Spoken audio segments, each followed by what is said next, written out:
So we can produce electricity mechanically and chemically. So mechanically, we have a generator, like what we have out here. So what you have is you have a current carrying conductor, a magnetic field, and then you need relative motion between the two. So what we do is we have a cylinder that has a conductor, several copper conductors wound around it, and inside that we have an electromagnet that's on a shaft, and we spin that. And the idea is to spin that at a constant 3,600 RPM.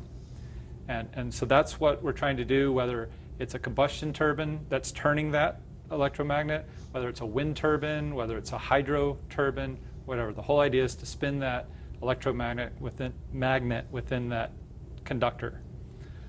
So that's what we have here. The way we do it here is we use a combustion turbine. And what that is basically an airplane engine, a really big, thick, heavy airplane engine that we use and couple onto that shaft, and that's what we use to spin it. So that gives you a concept of what this plant is that we're going to look at here. What we do is we bring in air and fuel, put a spark to it in a combustion chamber, and then the hot gases from that combustion go through basically big fan blades, like on an airplane engine, and cause this thing to turn. This is the central control room for the whole site. Now we have, let's see, we have 7 computer screens here that are operating the plant. In reality, we could do it with one. I don't know if you've seen our other plants, but this is very modern. It's all PC-based controls tied into a central control system. The one monitor on the right isn't for controls. That's for us to monitor our emissions from an environmental standpoint, because we have an air permit that rules everything that we do. We have to keep our emissions under certain limits. Mm-hmm. So the way we man this plant right now is 2 out of 3 shifts of the day. The night shift is not manned. At night, if we do need the unit for some reason, which isn't likely, it being a peaking unit, it can be remotely started from downtown. If they did that, they would then call up these guys and they would come out here and be out here within an hour. And this is the only plant that we have that can be remotely started from downtown. At Waiau, we have a couple combustion turbines there that we say are remotely started, but they're, because it's on the other side of the plant. This one is actually far away. And then the big screen up there is just to give them what we call alarms. And alarms are really, you have alarms that are, hey, something's wrong. You have caution alarms. You have normal alarms that come on during standard practice. So it just helps the operator know what's going on. And this is it. Takes That's really, so in a case of an emergency like a blackout, you wanted to come up quick, you could just flip a switch downtown. No, okay. I should put a clarification. The one thing you cannot black start it from downtown. Oh, okay. And the reason for that is if we have an island-wide blackout, there's a lot of things at this plant that have to be put in the right state before we can start up the unit. Because once the power goes off, things are a little strange. Yeah, I'm sure. But what we like to say is that if there is a blackout, then within 60 minutes, this plant can be up and running and ready to bring load on, which is a lot faster than our steam units, which take hours.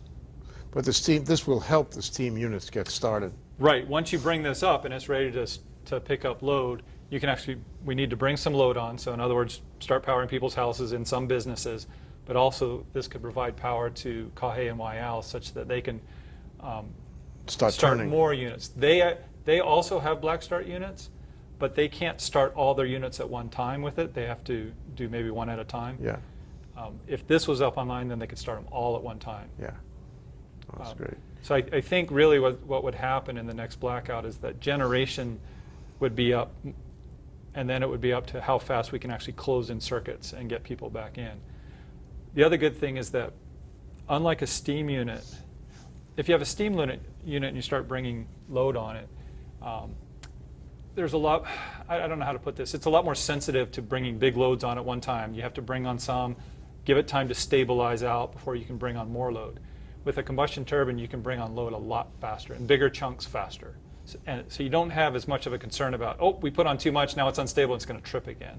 And you can dial it up and down, right? I mean, it's or not. I don't know. What do you, when you say dial it up and down? What do you mean? In other words, you can control the output better with a new design like this. It will, when we add load to it, it'll control better. It won't swing as much. It'll be tighter, and from that standpoint, yes, we can dial it up and down. So that must be at least in part the software, and the software, at least on these interfaces, looks like it's Siemens, huh?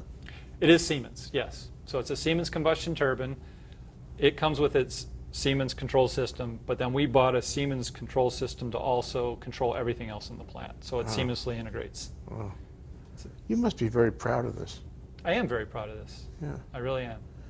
It's state of the art. It is state of the art. It really is. Not, you know, the controls and all that kind of stuff, especially, I mean, you guys talked about the biodiesel for a while.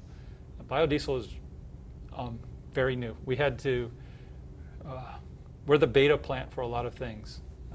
One thing Ron didn't mention is prior to ever building this unit and starting out with biodiesel, we did some tests in a big test facility in Italy that simulates this unit running on biodiesel, so we could find some things out. And we did discover a couple things there that were surprises to us that we hadn't anticipated.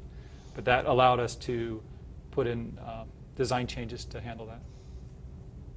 So that worked out well. So this is the plant of the future.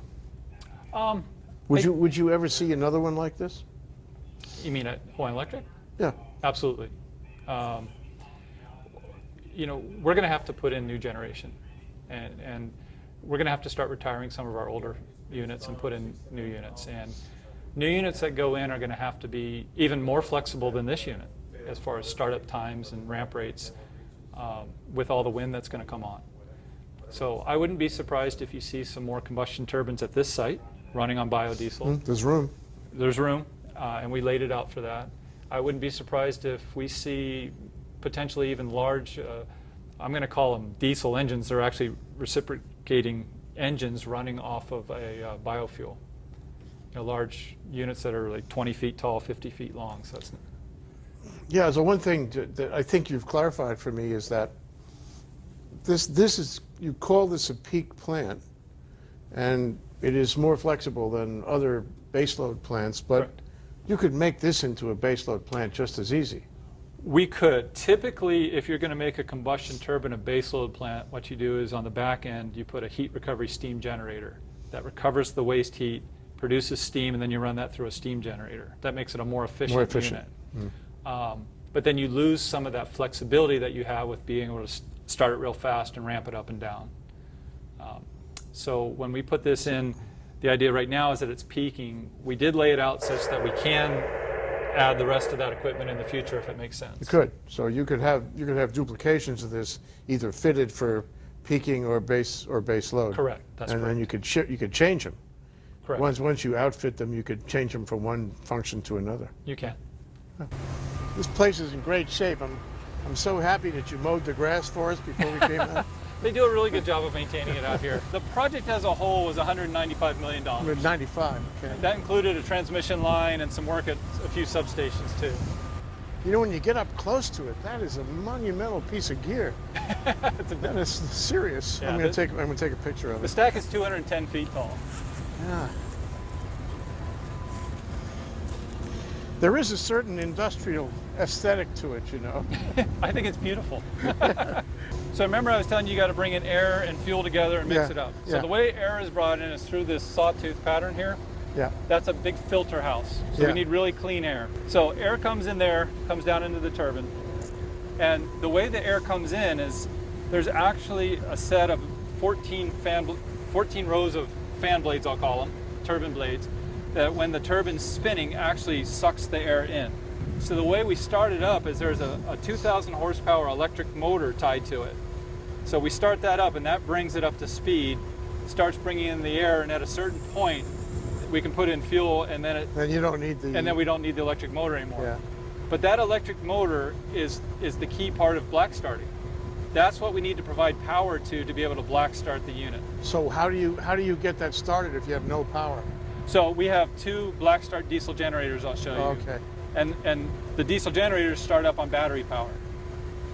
And then they in turn can start this. The generator produces 13.8 So we step it up to 138,000 volts, and then we go to various distribution substations, which step it down to 46,000 volts, and then ultimately down to 120 or 240 to your home. The experience I got in the Navy and the training I got in the Navy was invaluable to come here, and you'll see that we have a lot of former Navy guys at Hawaiian Electric, and a lot of former nuclear, Navy guys here. Prior to going to this transformer, we actually take some of the power and we transform it down to lower voltages so that we can supply the power that the turbine and the rest of the station needs. Okay. So that's essentially what goes out to here. And the fans are to keep the transformer cool? That's correct. These transformers are actually filled with an oil to keep everything cool. That oil, it gets a little hotter and then the fans cool that down. Why is it hot? I think it's hot for two reasons. One, just the sun, does hit this enclosure and it heats up. Normally there's a exhaust fan running, but I haven't turned it off for us because it makes too much noise. And I'm not sure the last time they ran the unit, but it does take some time for everything to cool off after they run the unit. It's not on right now. No, it's not on right now. If it was on, we'd hear it. You would hear it, and it would be really hot in here. Okay. But you would definitely hear it. So earlier I told you that it's like an airplane engine. There's actually two different kinds of combustion turbines. There's ones they call aeroderivatives, which actually are airplane engines that have been modified to produce power. And then there's frame units, which this is. There's no way this would ever go up an airplane. You can see how big and thick it is and how sturdy it is. The airplane type engines, the largest one they make to produce power is about 90 megawatts, and that's something very new. Otherwise, probably around 50 megawatts is as high as you're going to get. The way this works is the air does come down through here. This goes up to that sawtooth part I was telling you about. Yeah. Comes in through these. This is a set of fan blades that actually pulls the air in. So then it comes into this part, which is the combustion area. We have 14 different combustion chambers around. So the fuel comes in and it's divided into 14 separate flows. They go in here, the air comes in here, they combust this. You get the hot gases in here, which are all go down, and then there's 4 rows of turbine blades here. And those hot gases actually, that's what makes this turn, going through those fan blades. And then it goes off to the exhaust. We actually have to inject water into the combustion chamber also, and that's for emissions controls. For every pound of fuel, we use about a pound of water. Over the years, certain technologies have changed in these turbines that allow them to put out more power. A lot of it's metallurgy, using different metals, finding out what you use. It's ways to pull this off and cool other parts, because what limits this turbine, really, it's how hot different parts get. Right. And the higher the load, the hotter it gets. So this is actually it. We're looking at it. This is the turbine. This is one turbine, one shaft. This is a single shaft machine. It's a big one. There's a certain, as I said, there's a certain aesthetic to it. There's so much engineering, so much care and caution that has gone into it. It has a beauty about it. If you notice, it's not like you would eat off this stuff, but it's relatively clean. Yes, it is. Okay. There isn't any grease or anything like that. And that's for a couple of reasons. One, it's inherent in the design of this type of machine. It tends to be cleaner, all that type of stuff. Yeah. The other thing is that our operators here take a lot of pride in this area, and they're constantly doing things to keep it clean. Yeah. Oh, wow. The way a combustion turbine works, the more mass you flow through it, the higher output you're going to get. So one of the things that you can do is that you can actually spray tiny little water droplets into the inlet of the turbine, and that'll increase your power output. So, but you only do that once you're up to full load. So once this machine gets up to 113, 120 megawatts, we can actually spray water droplets and get maybe another 10 or 11 megawatts out of it. This is a cheap way of getting an additional 10, 11 megawatts. That's great. So the turbine is in this big area here, and it's the gears are turning the. Well, it's actually directly coupled to the generator. It is absolutely beautiful. It's amazing. In a funny way, it's the heart of the city. And the best thing, as far as our power plants and the public goes, is that they never think of them. I like it when I'm at home, I flick a switch and it comes on and I don't have to think about it. That's our job. Right. And right here is where it's coupled to the generator. Oh, that's the shaft right there. Right. This is the heart and soul of it. This is where it goes from the turbine to the generator. That's correct. Right over there. So remember I told you the fuel gets divided into 14 separate chambers? Yeah. That's what this does right here. So this is the fuel coming out of each one of these lines. It must go very fast. Well, it does. You know, at full load, this burns roughly 10 to 11,000 gallons per hour of biodiesel. And then this is where the water comes in. Right here. Is that fresh water? It doesn't have to be anything fancy. Huh? No, it does have to be fancy. Oh, that does? is demineralized water. It has to be Oh, very you don't pure. want it to corrode anything. Right. Yeah. Same. That's why the stainless. Right. In fact, that's why you'll see there's a building that I'll take you into. That's our water treatment plant. That is very large. I can see why you would like this. I can see why you'd be proud of it. You know. Changing it to naphtha would require some work. Changing it back to number 2 diesel is a matter of simply filling up the tanks with diesel and running it. The control system, you have to pick which fuel, but So the push a parameter, button. the parameter's already in there. We had to actually do testing with the biodiesel to understand what those parameters were, but we've done all that. So now you've entered the information. That's so right. Just push a button. It's just push a button, it changes it to that. And we don't have enough tankage here to store number 2 petroleum diesel and biodiesel separately, so it's one or the other. So this is a 2.25 megawatt diesel engine. We have 2 of them, totaling 4.5 megawatts, and both of them are needed to black start this unit, to start up that. No, this is only one of them. This is one of the 2, the other one's right next door. Okay, separate building, just like this. Right, so 4.5 megawatts, that's almost enough to power Lanai.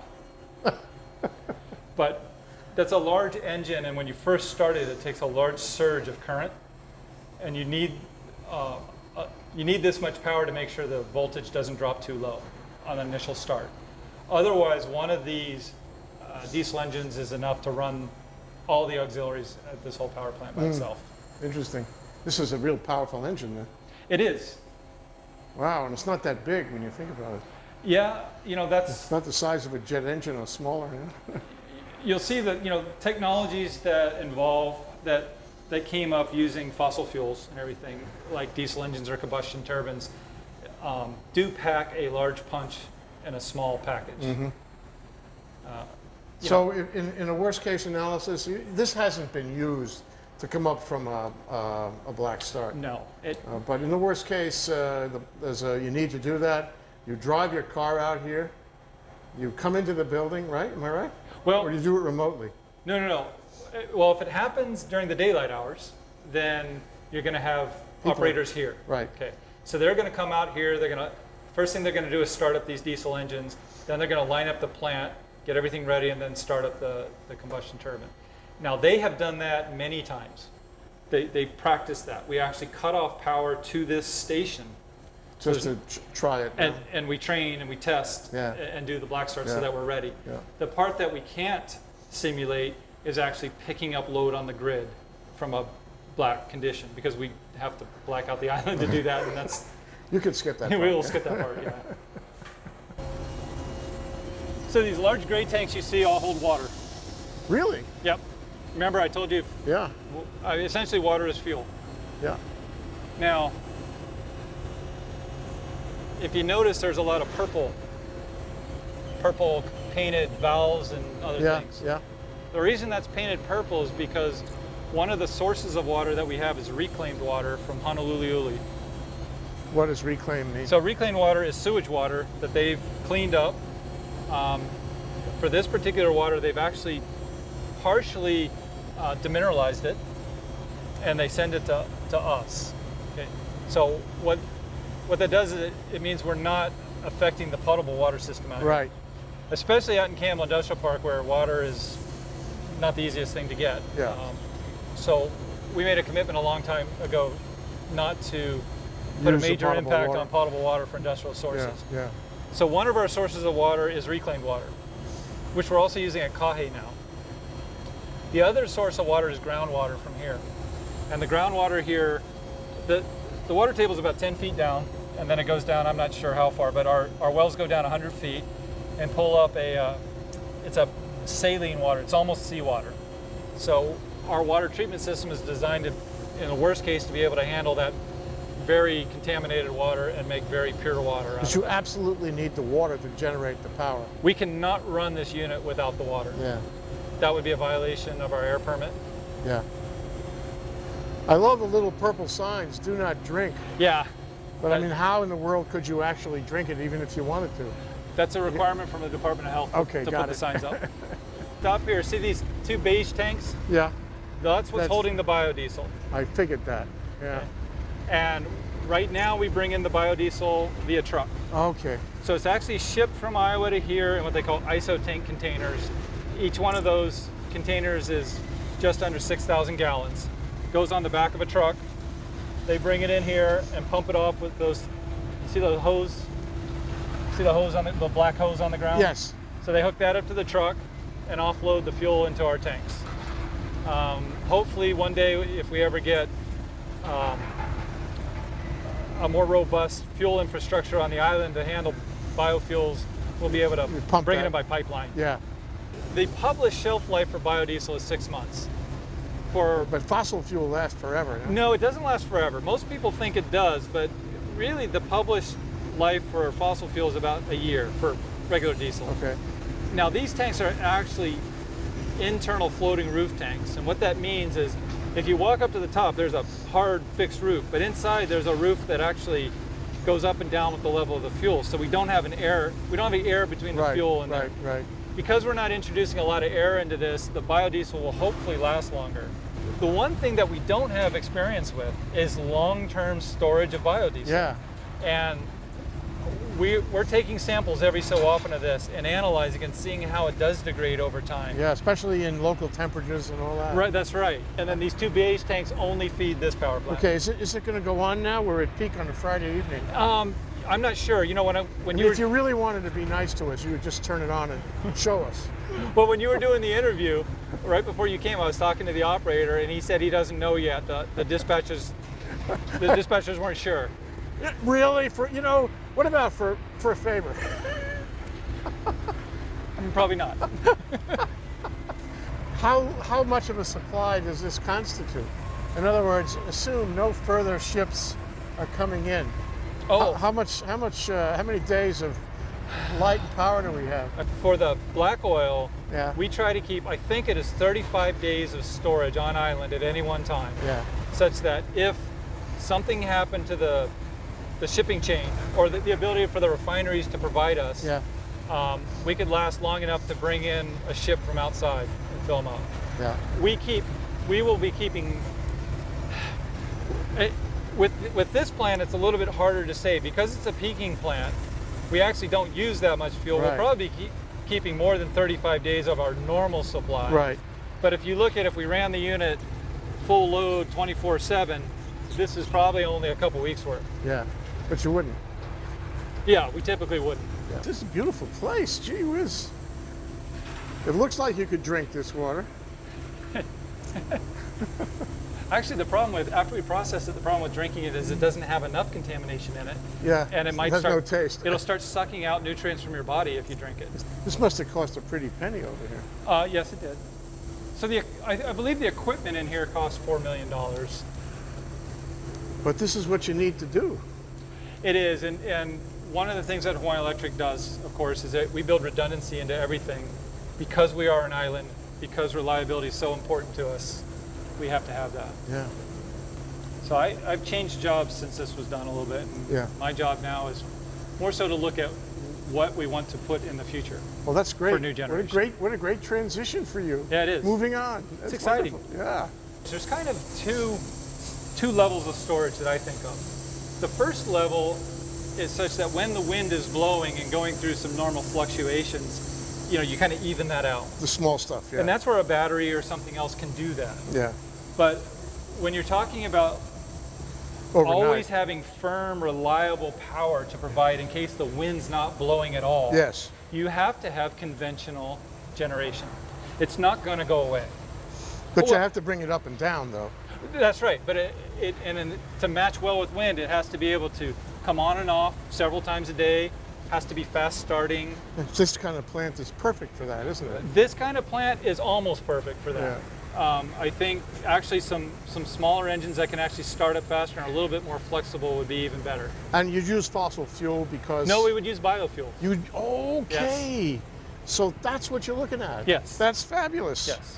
that's a win-win-win-win-win. Right. Oh, that's great. I'm really happy to hear that, because that's the, you know, to me, the storage technology isn't there yet, especially for large, Yeah. you know, large requirements. Yeah. So the answer is something like this. And I think, you know, if you're talking batteries or, you know, some of the things that Ron was talking about,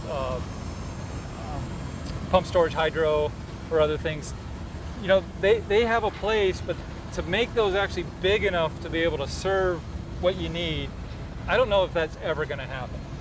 So that's why I say conventional technology is always going to be there, with maybe the exception of OTEC. Now, but OTEC, you look at that, that's going to be something that's base loaded, that you put on and you just keep on always running. Right. You're still going to need smaller, flexible engines to be compatible with the wind. You're really at the point of this, Bob. You're at the exact point of it. Because if you can solve this problem, we can go to the next step. Am I right? All of a sudden, renewables are not as threatening. Well, it's not that we can go to the next step. We are going to the next step. We have no choice. Okay, right. We've got a 30 megawatt wind farm going up on the North Shore. Yeah. It's going to start, next month or in February? I'm not sure which. Yeah. You know, in a few years, there's a good chance we'll have another 70 megawatts on the North Shore. Yeah. And if what we sometimes refer to as big wind comes in on Lanai and Molokai, 400 megawatts, we could be seeing 500 megawatts of wind on this island for a system that peaks at around 1,200. That's a huge amount of wind penetration. And I would say probably more than anybody, well, I'm going to venture to say anybody in the world has. I may be wrong, but that's a huge amount. I think you're right. And we're going to have to learn a lot of things, but, you know, it's coming one way or another. We don't have that much wind, yeah. you know, here yet. Yeah. Our loads at night, maybe 500 to 600 megawatts, probably closer to 600 megawatts. Yeah. But, you know, it's not like we can just put 600 megawatts of wind and not run anything else. Right. You have to have conventional technology to help you control your frequencies, your voltages, things like that.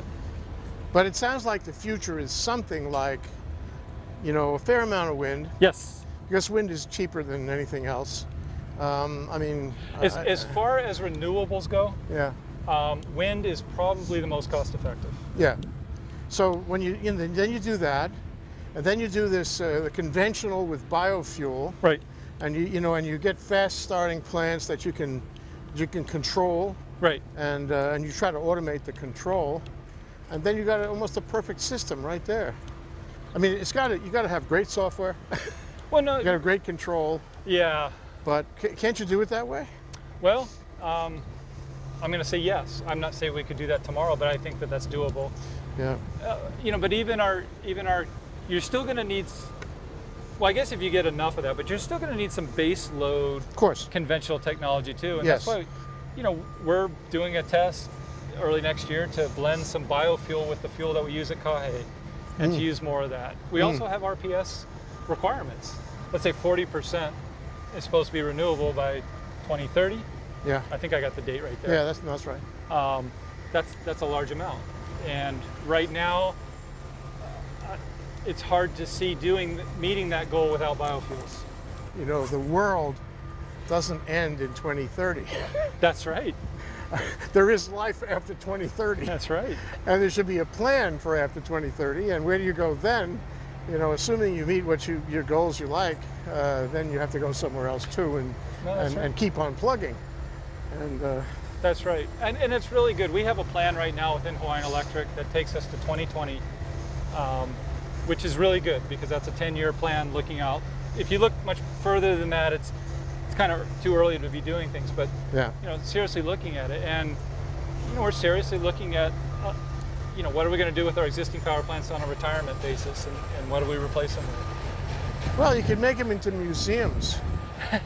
There's one in Sydney Harbor. I tell you, true. It's called the Powerhouse Museum. Oh, and yeah. And it's a beautiful museum, and it's in large part it's about power, but it's about other things too. And what they did is they took the plant and made it into a public treasure. I do think that when we retire things, we're going to have to look at what do we replace them with as far as more traditional type generation with biofuels. Yeah.